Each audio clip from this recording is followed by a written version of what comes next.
Good morning, dear students. Dear students, this is Atul Tyagi. Dear students, this is class 10th physics. Today we will study mock test, first mock test. First question है, a body which allows most of the light to pass through it is called dash. Transparent body, opaque body, translucent body, none of these. Dear students, transparent body वो होती है जिसमें से light completely पास हो जाए, उसे हम बोलेंगे transparent body.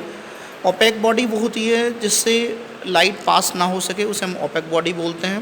Basically OPEC body की आप शेडो देखेंगे, जैसे कि स्टोन वगैरह है, हमारा वुड है, ठीक है। ट्रांसपेरेंट बॉडी का एग्जांपल हो गया ग्लास हो गया, या फिर आपका कोई पॉलीथीन का कोई कवर हो गया, बहुत थिन पॉलीथीन है, ठीक है। एक होती है जो इन दोनों कैटेगरीज़ के बीच में लाई करती है, जो ट्रांसपेरेंट बॉडी और ओपेक बॉडी के बीच में लाई करती है, उसे हम बोलते हैं ट्रांसलूसेंट बॉडी। ट्रांसलूसेंट बॉडी जो होती है हमारी, वो एक तरह से सेमी ट्रांसपेरेंट बोल सकते हैं, उसमें से कुछ पास हो पाता है लाइट, जबकि कुछ पास नहीं हो पाता, ठीक है। कैसे एग्जांपल देख सकते हैं आप, कोई कलर हमारा मिक्स कर दिया है वाटर में, तो उस सिचुएशन में जो हमारी बॉडी होगी वो हमारी ट्रांसलूसेंट बॉडी होगी। Is that clear? वाटर में यदि हमने कुछ कलर मिक्स कर दिया है तो फिर हमें वो एक तरह से ट्रांसलूसेंट बॉडी की तरह बिहेव करेगा। या फिर हमने कलरफुल ग्लास ले लें, कांच की कोई शीट ले लें जो कलर्ड कांच हो, तो वो भी हमारी ट्रांसलूसेंट बॉडी में कंसीडर किया जाएगा, ठीक है। तो हमारा क्वेश्चन है कि ज़्यादा से ज़्यादा लाइट को पास आउट कर दे, तो वो हमारा ऑप्शन ए सही होगा। Option A means transparent body. Okay. Next question. If a mirror has a focal length of 15 plus 15 centimeter, it is a number 1 concave mirror. यदि हम बात करते हैं, यहाँ से स्टार्ट करते हैं, कॉन्केव मिरर की बात करते हैं, तो कॉन्केव मिरर हमारा इसलिए नहीं होगा क्योंकि कॉन्केव मिरर के लिए क्या होगा, हमारा जो फोकल लेंथ होती है वो हमेशा नेगेटिव होती है। तो ये वाला ऑप्शन हमारा सही नहीं है, फर्स्ट ऑप्शन करेक्ट नहीं है। दूसरा ऑप्शन है कॉन्वेक्स मिरर, यहाँ पर आपको दिख रहा होगा बी ऑप्शन जो है कॉन्वेक्स मिरर है, ठीक है। कॉन्वेक्स मिरर के लिए फोकल लेंथ हमेशा पॉजिटिव होती है, ठीक है। अच्छा, देखते हैं प्लेन मिरर की बात करते हैं। ऑप्शन सी आता है हमारा, वो क्या है हमारा प्लेन मिरर। ये प्लेन मिरर के लिए हमारा फोकल लेंथ इन्फिनिटी होता है हमारा, ठीक है। सो हम इसके बारे में बात नहीं करेंगे, यहाँ तो केवल प्लस का 15 सेंटीमीटर दिया हुआ है, तो यहाँ पर ऑप्शन बी करेक्ट होगा। Option B is correct option. So our correct option is convex mirror. Okay okay, next question is, यहाँ पर हमारा convex mirror is the right answer.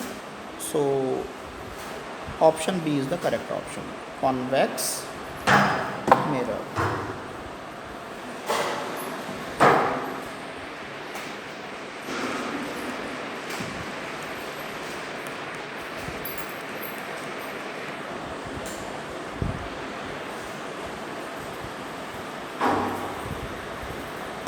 Okay, next question है हमारा, in case of a virtual and erect image the magnification of a mirror is. Virtual erect के लिए हमारा जो होना चाहिए मैग्निफिकेशन वो पॉजिटिव होना चाहिए, ठीक है, हमको पता है पॉजिटिव होना चाहिए। So option A is correct option. Is that clear?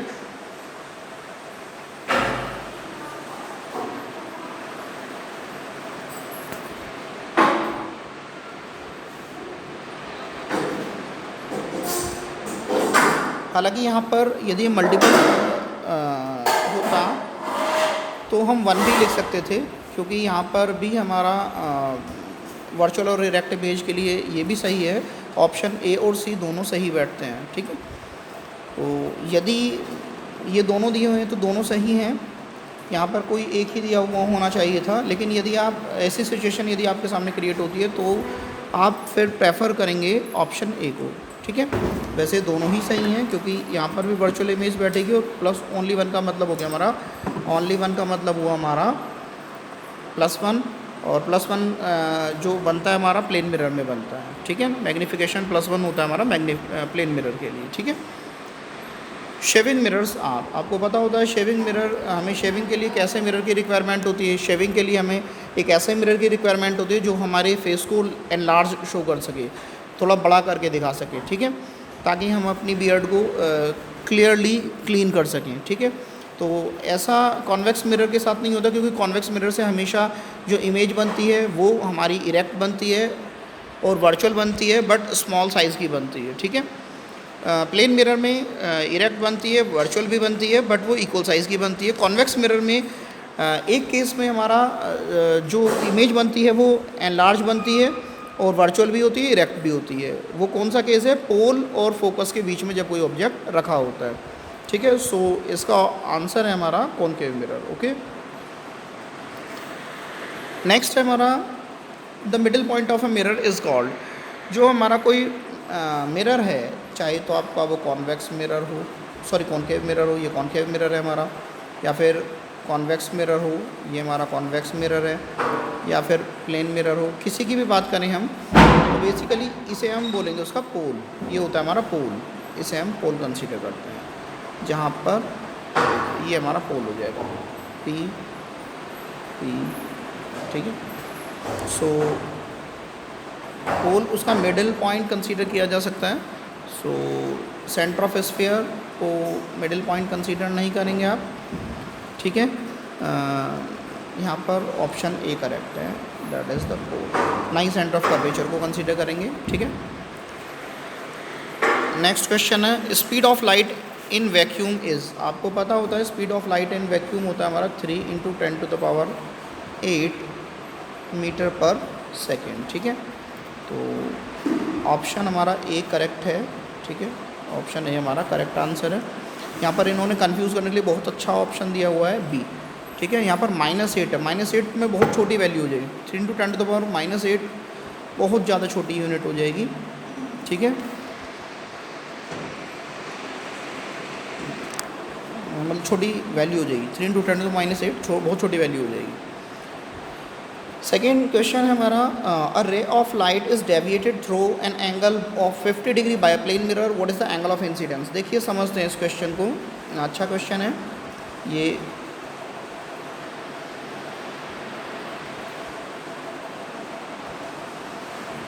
ये कोई प्लेन मिरर है, सॉरी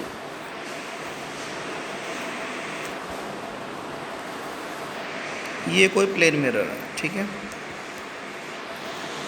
ये इंसिडेंट रे है, ठीक है, ये हमारा नॉर्मल होगा हमारा,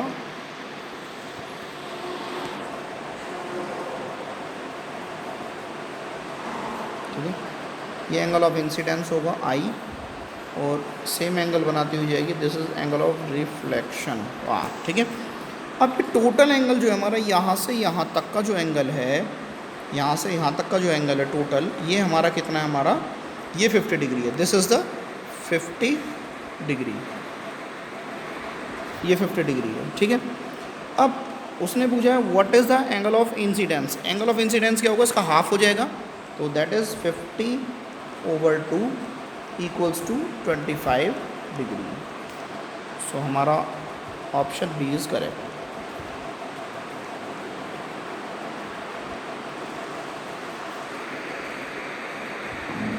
नेक्स्ट क्वेश्चन है इन क्वेश्चन नंबर 2, मतलब ये वाला जो दिया हुआ है, इस 2 का मतलब यही वाले क्वेश्चन से है, 2 का मतलब जो है ये वाला, ये असल में 2 जो है ये इस वाले क्वेश्चन को रिप्रेजेंट कर रहा है, ठीक है। तो इन क्वेश्चन नंबर ये वाला जो ऊपर दिया हुआ है अभी, जिसको हमने सॉल्व किया था, विच of the following is reflected angle. Reflected angle का मतलब है angle of reflection, angle of reflection, REFLECTION। Angle of reflection कितना होगा हमारा भाई, अभी मैंने बताया आपको 50 डिग्री टोटल बैठ रहा था हमारा, जो बैठ रहा था हमारा ये 50 डिग्री बैठ रहा था हमारा टोटल 50 डिग्री। सॉल्व करने के बाद हमारा जो आ रहा था वो कितना आ रहा था, वो आया था हमारा 25 डिग्री, यानी वो इसका हाफ था दिस, ठीक है। तो ये हमारा एंगल ऑफ इंसिडेंस हो गया, this is the angle of incidence होगा हमारा, और इतना ही हमारा एंगल ऑफ रिफ्लेक्शन होगा, यही हमारा एंगल ऑफ रिफ्लेक्शन भी होगा। Is that clear. यदि ये क्वेश्चन रिफ्लेक्टेड एंगल के प्लेस पर एंगल ऑफ इंसिडेंस होता तो भी हमारा 25 ही आंसर होता, मतलब 25 डिग्री आंसर होता। So option C is correct. Okay, means option C is correct option. चाहे रिफ्लेक्टेड एंगल पूछा है इस क्वेश्चन में, एंगल ऑफ इंसिडेंस भी पूछा होता तो भी यही होता। इन अगेन क्वेश्चन नंबर 2 दिया हुआ है इसमें,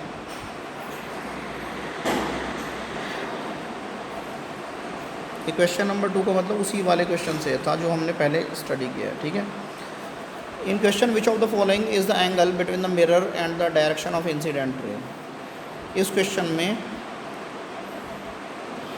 मिरर हमारा ये था, प्लेन मिरर था हमारा। ठीक है, प्लेन मिरर था, ये हमारा आ रहा था इस टाइप से, ये एंगल ऑफ ये इंसिडेंट रे थी हमारी, ये इंसिडेंट रे है हमारी, इंसिडेंट रे, ये रिफ्लेक्टेड रे है हमारी। ठीक है, तो मिरर के साथ जो एंगल है ये हमारा कितना था, ये हमारा सॉल्व करने के बाद आया था 25 डिग्री। हमने अभी बात की थी कि मैंने अभी आपको बताया था कि एंगल ऑफ इंसिडेंस में 25 डिग्री रहेगा और एंगल ऑफ रिफ्लेक्शन में 25 डिग्री रहेगा। तो अब देखते हैं मिरर के साथ, ये मिरर है हमारा, दिस इज़ द मिरर। ठीक है, दिख रहा है आपको, ये बोल्ड कर रहा हूँ मैं इसे। ठीक है,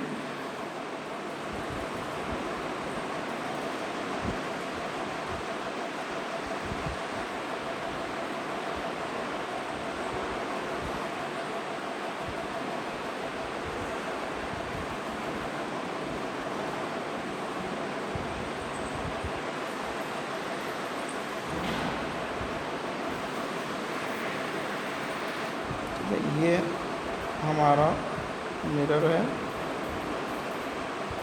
और ये हमारा नॉर्मल था, इसमें 25 डिग्री एंगल है, तो ये 90 में से सब्ट्रैक्ट कर देते हैं। 90 degree minus 25 degree equals to कितना आएगा हमारा 65 डिग्री।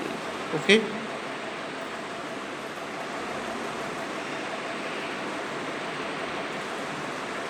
ठीक है, अब हम बात करते हैं, यानी कि option C is correct option. Option C is correct, option C is correct. Okay, next question है हमारा, which of the following can not be obtained on a screen. देखिए, वर्चुअल इमेज हमारी ऑब्टेन नहीं की जा सकती, रियल इमेज हम obtain कर सकते हैं। ठीक है, सो ऑप्शन ए करेक्ट है, ये वाला virtual image, VIRTUAL virtual image. Okay, so that's all for the day. Thanks for watching. Dear students, if you like this video, please like, share and subscribe, and please ask me for more videos if you like this in the comment box.